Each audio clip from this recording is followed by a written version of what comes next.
আসসালামু আলাইকুম রহমতুল্লাহ। জুমা মুবারক। ছুটির দিনে কেমন আছেন আমার প্রিয় প্রবাসী ভাইয়েরা?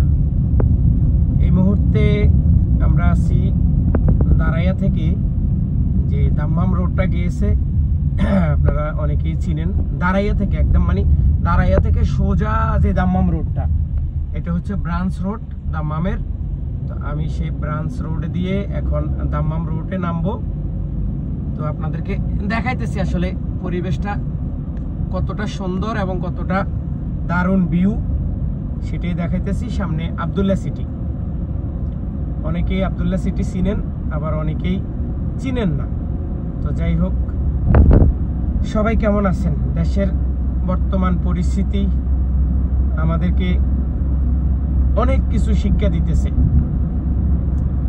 বর্তমান পরিস্থিতি আমাদেরকে এই শিক্ষাটা দিচ্ছে যে আপনি কষ্ট করে টাকা দিবেন, আপনি কষ্ট করে রোজগার করবেন, আপনি পরিশ্রম করবেন, সেই টাকা দেশের মানুষ নষ্ট করবে, সেই টাকা দিয়ে অসৎ পথে বাড়ি করবে, সেই টাকা দিয়ে অসৎ পথে গাড়ি করবে, আর দিন শেষে তারা পালিয়ে যাবে।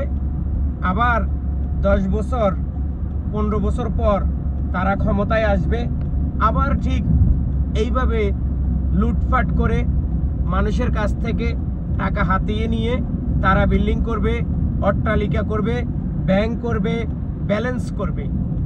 কিন্তু আপনি আমি কি করি?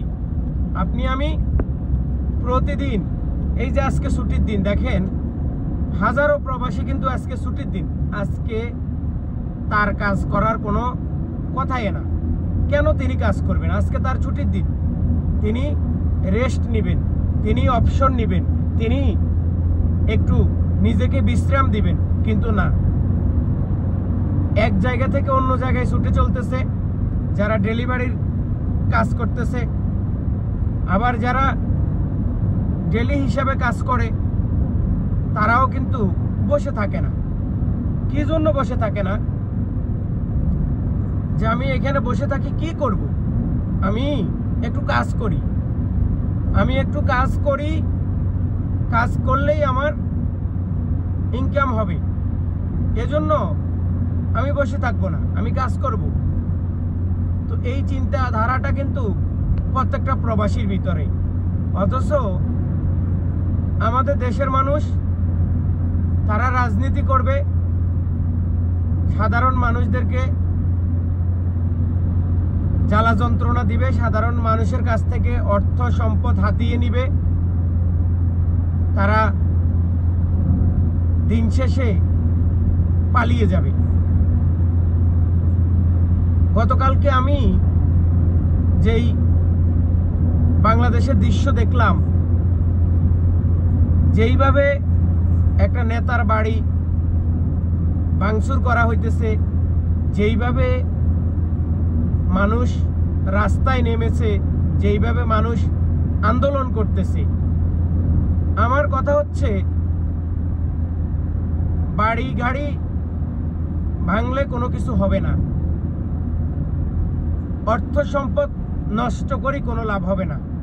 ভাঙতে হবে ওই সমস্ত মানুষদেরকে যারা রাজনীতির নামে মানুষের অর্থ সম্পদ লুটপাট করে, যারা রাজনীতির নামে মানুষের রক্ত চুষে খায়, যারা প্রবাসীদের টাকায় নিজেদের বিলাসিতা, নিজেদের অট্টালিকা, নিজেদের ব্যাংক ব্যালেন্স বিদেশে পাচার করে। এই সমস্ত মানুষদেরকে এমনভাবে সাজা দিতে হবে, এই সমস্ত মানুষদেরকে এমনভাবে শাস্তি দিতে হবে যে তাদের অর্থ সম্পদ যাই আছে সেগুলা সরকার নিয়ে যাবে, তাদেরকে একদম সাধারণ মানুষের মতো রাস্তায় নামিয়ে দিবে। যেমন ধরুন, আপনি আমি কত কষ্ট করতেছি, কত পরিশ্রম করতেছি, কত কষ্টের পরে মাস শেষে 30 থেকে 40,000 50,000 টাকা বেতন পাই। অথচ তারা একটা ধমকি দিয়ে, একটা কথা বলে, একটা বাড়িতে সালিশ করে, একটা বাড়িতে দরবার করে তারা লক্ষ লক্ষ টাকা হাতিয়ে নেয়। তো এই সমস্ত মানুষদেরকে এই সমস্ত জালিমদেরকে যত অর্থ সম্পদ আছে সেগুলা নিয়ে তাদেরকে কি করতে হবে, তাদেরকে দেশ থেকে এমনভাবে বাইর করতে হবে যে আর কোনোদিন তারা যেন এই বিদেশের থেকে দেশে না আসতে পারে। রাজনীতি করতে হবে এমনভাবে যে আমি মানুষের জন্য রাজনীতি করি, আমার জন্য না। মানুষ আমাকে ভালোবাসি, যা দিবে আমি সেইটাকেই গ্রহণ করব। আমার বাড়িতে কোটি কোটি টাকা, আর আমার পাশের বাড়ির আমার কর্মী, আমার সাধারণ সেই ভাই, যেই ভাইয়ে ভোট দেওয়ার পরে আমি নির্বাচিত হয়েছি, যেই ভাইয়ে ভোট দেওয়ার পরে আজকে আমার লক্ষ লক্ষ টাকা হয়েছে, ওই মানুষটার খোঁজ খবর আমরা নিই না। ওই মানুষটার খোঁজ খবরের আমাদের কোনো প্রয়োজন হয় না। তো এই সমস্ত মানুষদের বিচার করতে হবে। এই সমস্ত মানুষদের অর্থ সম্পদ আমি মনে করি কি সরকার নিয়ে যাবে, নিয়ে যাওয়ার পরে এতিম অসহায় মানুষ যারা আছে তাদেরকে দান করে দিবে। এটাই ছিল আজকে আমার বক্তব্য। সবাই ভালো থাকুন, সুস্থ থাকুন। প্রবাসীরা এখনই সচেতন হতে হবে। প্রবাসীরা এখনই বাংলাদেশে টাকা পাঠানি বন্ধ করতে হবে। তা না হলে এক সরকার যাবে, আরেক সরকার আসবে। এইভাবে আমরা দিনকে দিন, রাতকে রাত, বছরকে বছর আমরা বিদেশের মাটিতে কষ্ট করতে হবে। কারণ এখনই সুযোগ এসেছে, রুখে দাঁড়াও, রুখে দাঁড়াও প্রবাসী। আমাদের প্রবাসী যোদ্ধা নামের প্রয়োজন নেই। আমাদের প্রয়োজন আমাদের সেবা, আমাদের প্রয়োজন আমাদের যেই কষ্টের ঘামে ইনকাম করা পয়সা, সেটা যেন সেভ থাকে, সেটা যেন আমরা ভালোভাবে বিভিন্ন জায়গায় বিনিয়োগ করতে পারি।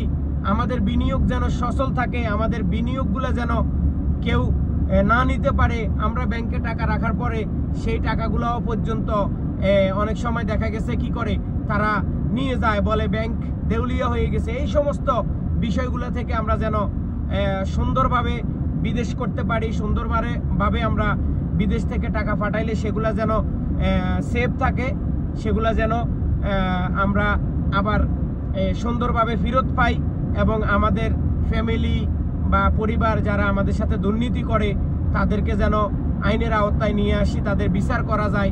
এই সমস্ত বিষয়গুলা প্রবাসীদেরকে সার্ভিস দিতে হবে।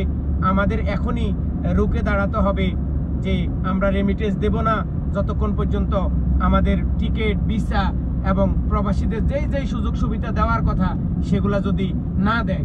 তো আজকের মতো ভালো বিদায় নিচ্ছি। আব্দুল আজিম, ভালো থাকুন, সুস্থ থাকুন। ভিডিওটা সবার সাথে শেয়ার করুন।